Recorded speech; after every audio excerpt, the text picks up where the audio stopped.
जहां जहां योगी गए वहां हराए, जहां अमित शाह आए वहां हारे। आपने कहा था पुराने शहर में सर्जिकल स्ट्राइक करेंगे, हमने कहा डेमोक्रेटिक स्ट्राइक करेंगे, डेमोक्रेटिक स्ट्राइक हो गया।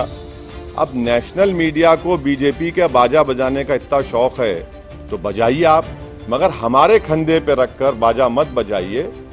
आप खुलकर कहिए कि हाँ, हम बीजेपी की बैंड पार्टी हैं, हम बाजा बजा रहे हैं। नहीं, मगर कब तक मेरा नाम लेंगे आप? भाई मेरा नाम कब तक लेंगे? भाई वहां पर जो 51 सीट्स में अगर मैं 44 जीत रहा हूं, आप मेरा नाम क्यों लेंगे? भाई मुझसे पूछिए ना कि आप 7 सीट पर क्यों हारे, वहां पर कितनी जगह और बीजेपी जीती बता दीजिए। सर्जिकल स्ट्राइक बोले, ओल्ड सिटी में 30,000 रोहिंग्या बोले। पूरे पुराने शहर की जनता, चाहे वो हिंदू रहो या मुसलमान रहो, बंगाली रहो, दलित रहो, बैकवर्ड क्लास के रहो, हमारे मारवाड़ी कम्युनिटी के, सब बोले कि नहीं, no surgical strike, only democratic strike चलेगा। और यहां से हमने बीजेपी को हराया। ये लफ्ज आंधी का क्या मतलब है? अरे भाई, अगर आंधी होती तो एमएलसी क्यों हार गए महाराष्ट्र में?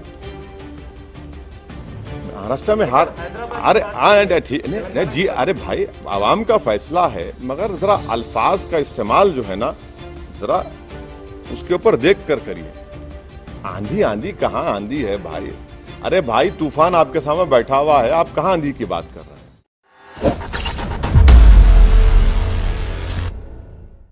एमआईएम की जो कामयाबी हुई है, 5 साल पहले भी हमारे पास 44 कॉरपोरेटर्स थे, और जब हम 60 म्युनिसिपल वार्ड्स पर इंतखाबात में हिस्सा लिया था, अब के बार हमने 51 म्युनिसिपल डिवीजन्स पर हमने इंतखाबात में हिस्सा लिया, और उसमें से हमने 44 म्युनिसिपल सीट्स पर कामयाबी हासिल की। मैं हमारे तमाम पार्टीज़ के एमएलएस का, पार्टी के ब्रांच प्रेसिडेंट्स का, बूथ प्रेसिडेंट्स का, इन सब का शुक्रगुजार हूं कि हम तमाम ने मिलकर टीम वर्क की, और ना सिर्फ इलेक्शन कैंपेन के दौरान बल्कि एमआईएम पार्टी साल के 12 महीने अवाम के दरमियान में रहती है, और उनके दरमियान में रहकर उनके अच्छे में, उनके बुरे में, उनकी तकलीफ में, उनकी खुशी में उनका साथ देती है। इसीलिए कि हमारा ये कांस्टेंट अवाम के दरमियान में रहना, उनसे मुलाकात करना, अवाम को दस्तयाब रहना, या जिसको अंग्रेजी में कहते हैं एक्सेसिबल रहना, वो भी हमारी कामयाबी में एक बहुत बड़ा रोल अदा किया।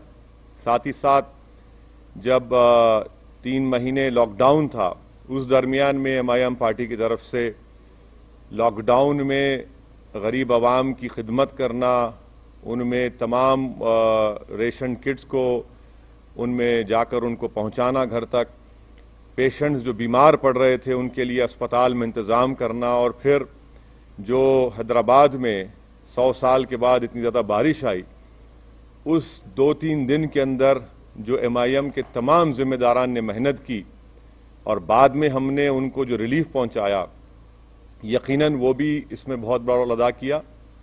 बहरहाल मैं तमाम अपने पार्टी के जिम्मेदारों का, और ये हमारी कामयाबी पूरी में हमारे पार्टी के मेंबर्स को क्रेडिट जाता है, और उन तमाम वार्ड्स के वोटर्स को क्रेडिट जाता है।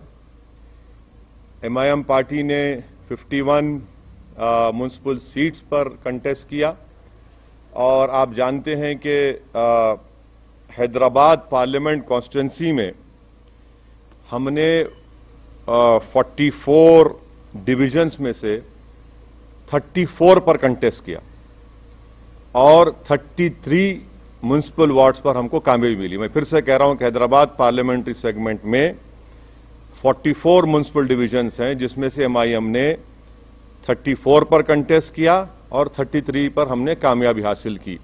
ये 5 साल पहले भी ऐसा ही था। दूसरा, सिकंदराबाद में हमने 12, सिकंदराबाद पार्लियामेंट कॉन्स्टिट्यूंसी में 12 म्युनिसिपल वार्ड्स में कंटेस्ट किया, और 9 म्युनिसिपल डिविजन्स पर, 9 म्युनिसिपल डिविजन्स पर अल्हम्दुलिल्लाह हमको कामयाबी मिली। वैसे ही हमने 3 municipal wards Malkajgiri parliament segment में हमने इंतखाबात में हिस्सा लिया, हमको कामयाबी नहीं मिली। 2 म्युनिसिपल डिवीजन हमने चिवल्ला पार्लियामेंट कॉन्स्टिट्यूंसी में हमने लड़ा और दोनों पर हमको कामयाबी मिली।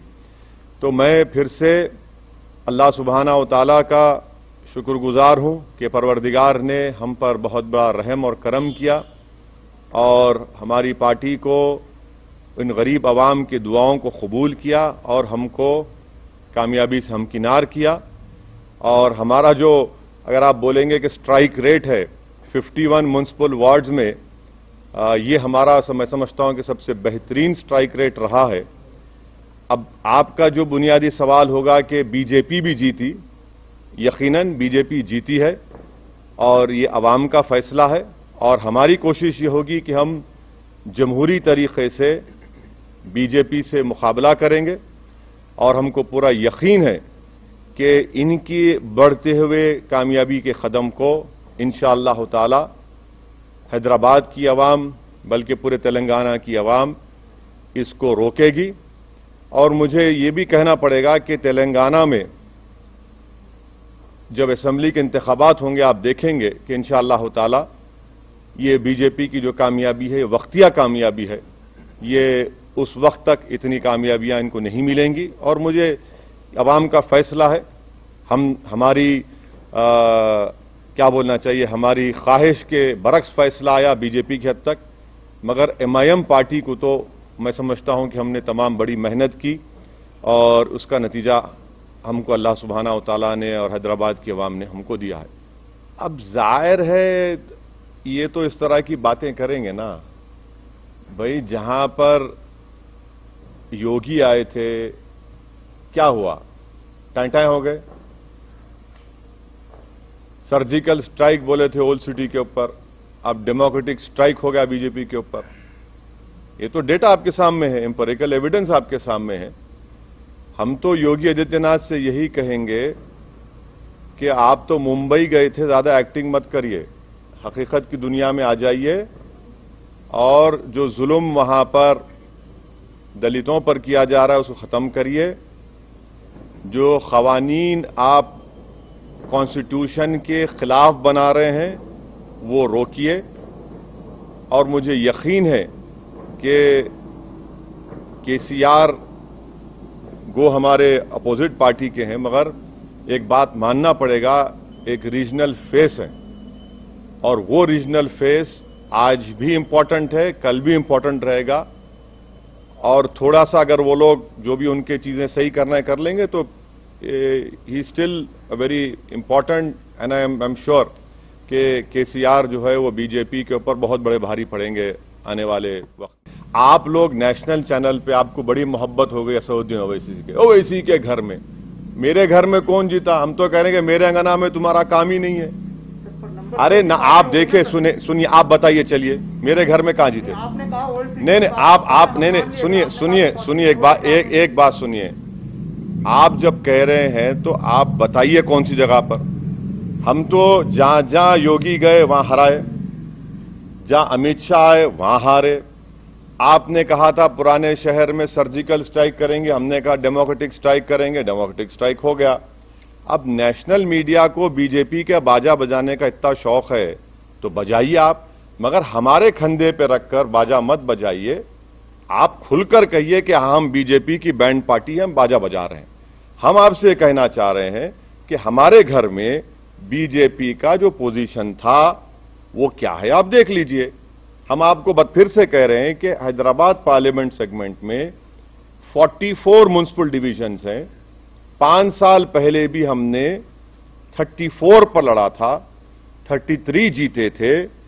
इस बार भी हम 34 लड़े हैं, 33 जीते हैं। अब आप बताइए, आप लोग तमाम माशाअल्लाह से आइंस्टाइन के करीबी दोस्त हैं, मैथमेटिक्स में आप लोग बहुत अच्छे हैं, हम तो वीक हैं, इसीलिए हम पॉलिटिक्स में। आप बता दीजिए कि ये नंबर सही है गलत है। ये लफ्ज आंधी का क्या मतलब? अरे भाई, अगर आंधी होती तो MLC क्यों हार गए महाराष्ट्र में? महाराष्ट्र में अरे ठीक नहीं जी, अरे भाई आवाम का फैसला है, मगर जरा अल्फाज का इस्तेमाल जो है ना, जरा उसके ऊपर देख कर करिए। आंधी कहां आंधी है भाई? अरे भाई, तूफान आपके सामने बैठा हुआ है, आप कहां आंधी की बात कर रहे हैं? इलेक्शन लड़ना तो प्रसाद साहब मेरे लिए जरूरी है।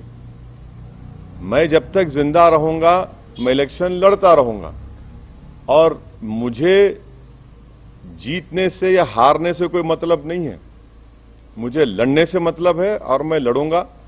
अब रहा सवाल आपके सवाल का जो स्पेसिफिक जवाब है, अब इलेक्शन से हम लोग थोड़ा हैदराबाद के इलेक्शन से फारिग हो चुके हैं, अब बैठ के बात करेंगे आने वाले एक 6-7 दिन में और फिर इंशाल्लाह फिर अपना सफर शुरू रहेंगे। सर यही फॉर्मूला आप वेस्ट बंगाल में, मतलब आपने कहा था हर नहीं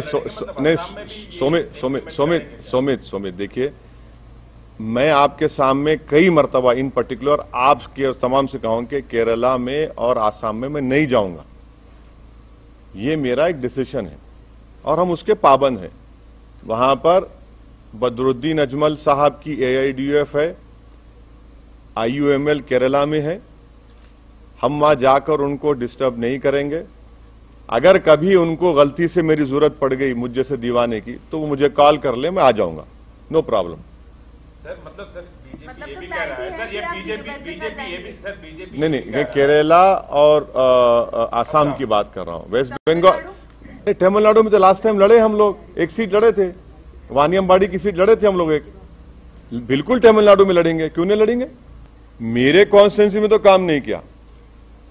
सुनिए सर्जिकल स्ट्राइक बोले, ओल्ड सिटी में 30,000 रोहिंग्या बोले, पूरे पुराने शहर की जनता, चाहे वो हिंदू रहो या मुसलमान रहो, बंगाली रहो, दलित रहो, बैकवर्ड क्लास के रहो, हमारे मारवाड़ी कम्युनिटी के, सब बोले कि नहीं, no surgical strike, only democratic strike चलेगा।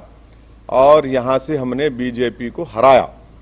अब दूसरी जगह का ये एक म्युनिसिपल इलेक्शन है। मुझे यकीन है कि मुझे कोई बता रहे थे कि मिस्टर केटी रामाराव जो वर्किंग प्रेसिडेंट हैं, उन्होंने अपने PC में कुछ बातें कही हैं और मुझे यकीन है कि एक के चंद्रशेखर राव बहुत ही मंजेवे सियासतदान है, वो डायरेक्ट हर चीज का चार्ज लेंगे और वो देखेंगे कि क्या करना है क्या नहीं करना है, और उनके पार्टी का मामला है। अब जहां तक बीजेपी का मामला है, वो तो यही बात करते आएगी ना कि रोहिंग्या, बांग्लादेशी, अफगानी और सर्जिकल स्ट्राइक, जिन्ना, तो ये सब रिजेक्ट हो गया। जिसको जिन्ना बोले, पब्लिक बोली जिन्ना नहीं, वो हमारा जीना मरना हमारा और एतमाद हम पर किया, हम वोट दिया। तो ये तो चलता है, बीजेपी की अपनी लैंग्वेज कहां बदलेगी भी। अरे आप मेरे को एक बात समझ में नहीं आ रही, आप कब तक मेरा नाम लेते रहेंगे। माने बीजेपी आपको नहीं, आप माशाल्लाह से आप अनबायस थे, मेरे को मालूम नहीं, मगर कब तक मेरा नाम लेंगे आप भाई। मेरा नाम कब तक लेंगे भाई। वहां पर जो 51 सीट्स में अगर मैं 44 जीत रहा हूं, आप मेरा नाम क्यों लेंगे भाई। मुझसे पूछिए ना कि आप 7 सीट पर क्यों हारे, वहां पर कितनी जगह और बीजेपी जीती, बता दीजिए, हम बोलने तैयार है आपको। मगर हर जगह पर असदुद्दीन ओवैसी, MIM करना गलत है। वो नहीं, मैं जो भी कर रहे हैं वो गलत है, और अगर कर भी रहे हैं तो वो उनका नेगेटिव वोट है, वो कभी भी चेंज हो जाएगा, देखना आप।